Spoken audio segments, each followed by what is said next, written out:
আসসালামু আলাইকুম, কেমন আছেন সবাই? আজকে আমি আপনাদের সাথে শেয়ার করব চিকেন থাই ভেজিটেবলটা। এটা রান্না করা খুবই সহজ।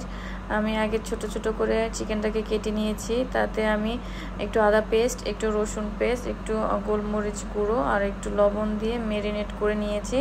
তারপর আমি পেঁয়াজটাকে হালকা ভেজে তার মধ্যে আমি চিকেনটাকে দিয়ে দিচ্ছি, ম্যারিনেট করে চিকেনটাকে।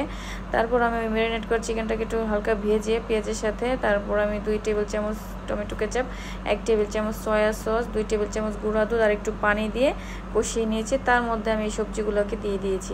এখন সবজিগুলোকে একটু ভালো করে মিক্স করতে হবে। একটু ভালো করে মিক্স করবেন যাতে সবগুলো সবজির সাথে চিকেনটা ভালো করে মিশে যায়।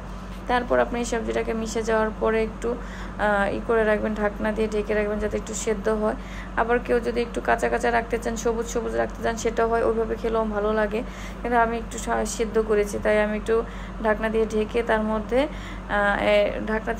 ঢাকনা উঠিয়ে তার মধ্যে আমি একটু ময়দা, 1 টেবিল চামচ ময়দা পানি দিয়ে গুলিয়ে আমি একটু দিয়ে দিয়েছি। আপনারা চাইলে কর্নফ্লাওয়ারটা ইউজ করতে পারেন। তো এটা দিলে হয় কি সবজিটা একটু আঠালো আঠালো হয়, খেতেও ভালো লাগে।